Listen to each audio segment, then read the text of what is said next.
لوگوں حسد سے بچو، کیونکہ حسد انسان کی نیکیوں کو ایسے کھا جاتی ہے جیسے آگ لکڑی کو یا سوکھی گھاس کو کھا جاتی ہے۔ آج میں آپ کو حسد کی حقیقت، حسد کے کتنے قسمیں ہیں، حسد کے کیا سبب ہیں اور حسد کا علاج کیا ہے، یہ چاروں باتیں بتاؤں گا، اور بہت ہی اہم اور قیمتی باتیں ہوگی۔ سب سے پہلے حسد کی حقیقت کیا ہے، حسد کی تعریف کیا ہے۔ حسد کی حقیقت یہ ہے کہ ایک شخص نے دیکھا کہ دوسرے شخص کو کوئی نعمت ملی ہے، چاہے وہ نعمت دین کی ہو یا دنیاوی ہو، دنیاوی نعمت ہو یا دین کی نعمت ہو، اس نعمت کو دیکھ کر دل میں خواہش پیدا ہوئی کہ وہ نعمت اسے کیوں مل گئی، اس سے وہ نعمت چھن جائے تو اچھا ہے۔ یہ ہے حسد کی حقیقت۔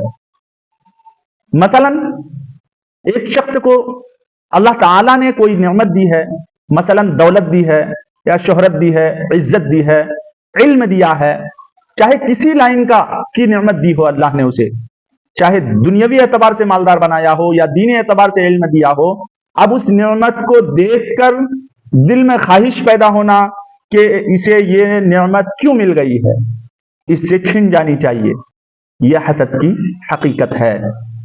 اب اگر اس کے خلاف کوئی بات سامنے آتی ہے تو اس کے دل کو سکون پہنچتا ہے، اور اگر اس کو ترقی ملتی ہے تو دل میں رنج اور غم پیدا ہوتی ہے کہ اسے ترقی کیوں مل گئی۔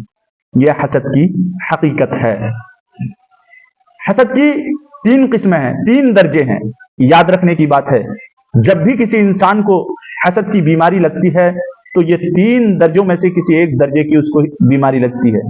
نمبر ایک، کسی کی نعمت کو دیکھ کر، کسی کی دولت کو دیکھ کر دل میں خیال پیدا ہوا کہ اس طرح کی دولت مجھے بھی مل جانی چاہیے، اب اس کے پاس رہتے ہوئے مجھے مل جائے تو بہتر ہے، ورنہ چھن جانی چاہیے۔ یہ حسد کا پہلا درجہ ہے۔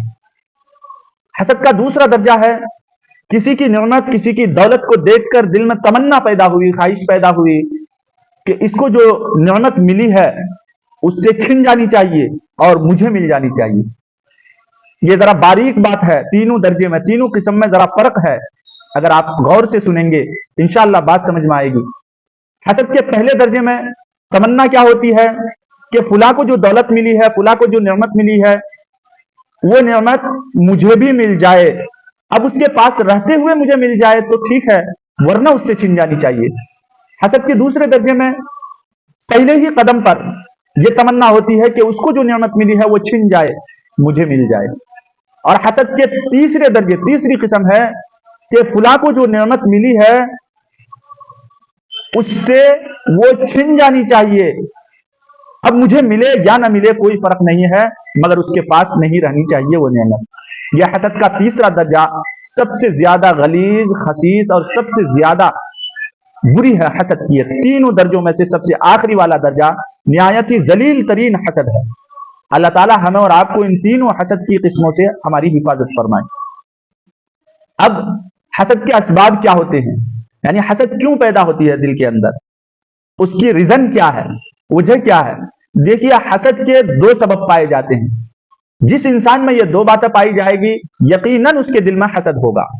نمبر ایک، دنیا کی محبت کوٹ کوٹ کر اگر اس کے اندر بھر گئی ہے تو حسد پیدا ہونا لازمی ہے، کیونکہ وہ سامنے والے کو دیکھے گا کہ یہ ترقی کر رہا ہے، یہ دنیاوی اعتبار سے آگے بڑھ رہا ہے، بلڈنگ بنا رہا ہے، کار لے رہا ہے، زمین خرید رہا ہے، تو اب اس کے دل میں کیونکہ دنیا کی محبت ہے، دوسرے کو آگے بڑھتا ہوا دیکھ کر سہ نہیں پائے گا اور اس کو گرانے کی کوشش کرے گا، کیونکہ دنیا کی محبت ہے، اس سے آگے بڑھنے کی کوشش کرے گا اور اس کو گرانے کی کوشش کرے گا۔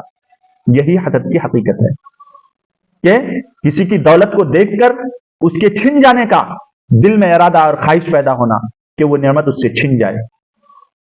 اور حسد کی تین قسمیں جو میں نے بتائی ہیں، ان میں سے آخری حسد کا درجہ کیا بتایا کہ حسد کی قسمیں کہ جو دولت فلاں کو ملی ہے وہ اس سے چھن جانی چاہیے، مجھے ملے یا نہ ملے مجھے کوئی پرواہ نہیں ہے، مگر اس کے پاس نہیں رہنی چاہیے۔ یہ حسد کا سب سے ذلیل ترین قسم ہے۔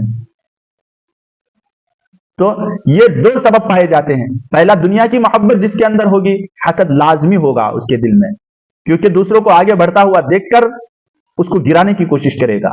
حسد کا دوسرا درجہ ہے دل میں کسی کے لیے بغض رکھنا، کینہ رکھنا.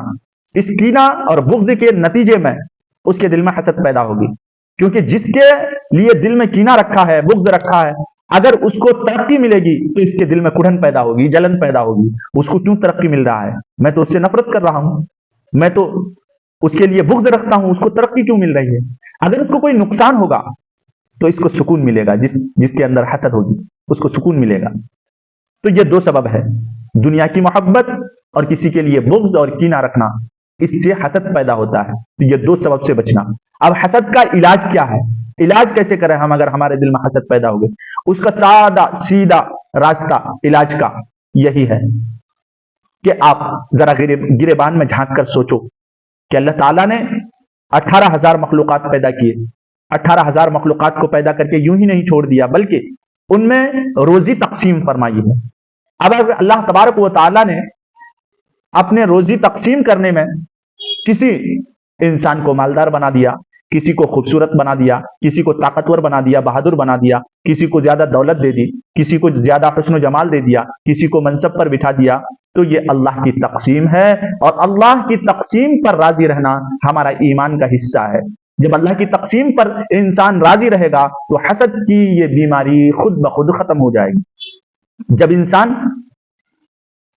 اس طرح کے حسد اور جلن میں مبتلا ہوتا ہے، گویا کہ وہ اللہ کی تقسیم پر راضی نہیں ہے.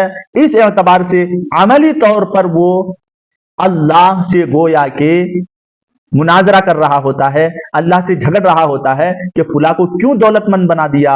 اللہ نے اپنی تقسیم میں کیا کیا؟ خلاف ورزی کی. گویا کہ وہ اللہ کی تقسیم پر راضی نہ رہ کر اللہ پر اعتراض کر رہا ہوتا ہے، اللہ کے ساتھ آبجیکشن کر رہا ہوتا ہے کہ اللہ نے فلاں کو کیوں دولت دے دی، فلاں کو کیوں حسن دے دیا، فلاں کو کیوں منصب پر بٹھا دیا، اور فلاں کو اتنی جائیداد اور زمین کا مالک کیوں بنا دیا، فلاں کو کار کیوں دے دی.